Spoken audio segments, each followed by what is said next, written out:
నా పేరు కొండారెడ్డి. కొండారెడ్డి గారు ఏం చేస్తుంటారు? మామూలు చేసుకుంటారు. వ్యవసాయం పనేనా? ఎలా ఉందండి మరి ఇప్పుడు చంద్రబాబు నాయుడు గారు వచ్చి 9 నెలలు అవుతుంది కదా, ఎలా చేస్తున్నారు? రైతులకు ఏ విధంగా ఉంది అసలు? ఏమి లేదు, సొన్నే. ఏం పనులు చేస్తాడు? ఏమి లేదు. అది రైతు పండించుకున్నాడు, ధరలు అయిపోయా, మిరగాయలు అల్లాడుతున్నారు.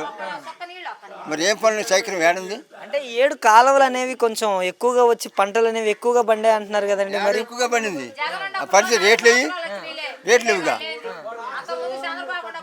జగన్ ఉన్నప్పుడు కాలువ సరిగ్గా రాక పంట తక్కువగా బండి రేట్లు ఉన్నాయి, ఈయన వచ్చిన తర్వాత పంటలు ఎక్కువగా బండి రేట్లు లేవు అంటున్నారు.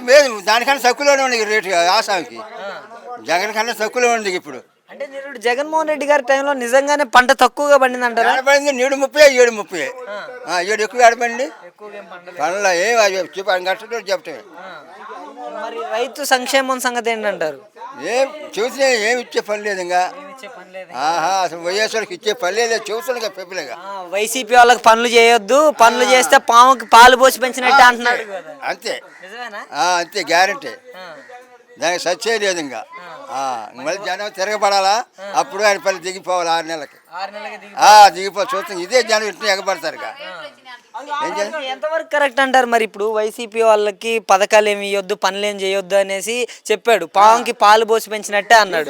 కరెక్ట్ అని అంటారు అలా? మరి అదే పనులు జరుగుతున్నాయి ఇక.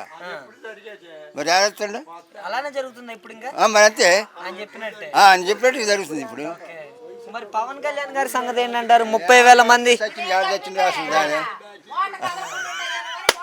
కాదు, 30,000 అమ్మాయిలు మిస్ అయ్యారు జగన్మోహన్ రెడ్డి గవర్నమెంట్ లో, వాలంటీర్లే మిస్ చేసేసారు. రైతు భరోసాల సంగతి ఏమనుకుంటున్నారు? ఏం లేదు, రైతు భరోసా లేదు, గీసు భరోసా లేదు. అసలు బ్యాంక్ వాళ్ళు జనం రావట్లేదు మా కళ్యాణ్ అంటున్నారు ఇప్పుడు. ఇది వరకు పట్టణంలో జనం బ్యాంకులు, ఇప్పుడు అసలు వచ్చేవాళ్ళు తెలియలేదంటున్నారు వాళ్ళు. మరి ఏడా 18 సంవత్సరాలు నిండితే చాలు ప్రతి మహిళకి 1500 వేస్తామన్నారు కదా. అయ్యేది ఇచ్చినది ఏమి లేదు, సున్నా. సున్నా చెప్పటమే, మాట చెప్పటమే. అంటే పథకాలు కొంచెం టైం పడుతుంది, టైం ఇవ్వండి అంటున్నారు కదా. టైం పడుతుంది, కొంచెం టైం ఇవ్వండి. మాట టైం రోజు రేపే, రేపు కింద పోవటమే. అంటే ఇప్పుడు జగన్మోహన్ రెడ్డి గారికి, గతంలో ఉన్న వైఎస్ జగన్మోహన్ రెడ్డి గారికి, ఇప్పుడున్న నారా చంద్రబాబు నాయుడు గారికి వ్యత్యాసం ఏంటంటారు? కాకుండా ఉందిగా. జగన్ ఇప్పుడు ఆడికి పోయినా జనం మళ్ళీ ఇప్పుడు ఎన్నికలు పడతానే ఉన్నారు. ఆయన ఎప్పుడు ఏది 10 మంది కూడా లేరు అక్కడ బావాలని. ప్రజల్ని డబ్బులు ఇచ్చి పిలిపిస్తాలే అంటున్నారు కదా. ఆయన డబ్బులు ఇచ్చి పిలిపిస్తుండా? ఈయన ఇస్తాడు బాగా డబ్బులు. ఇప్పుడైతే ఓకే.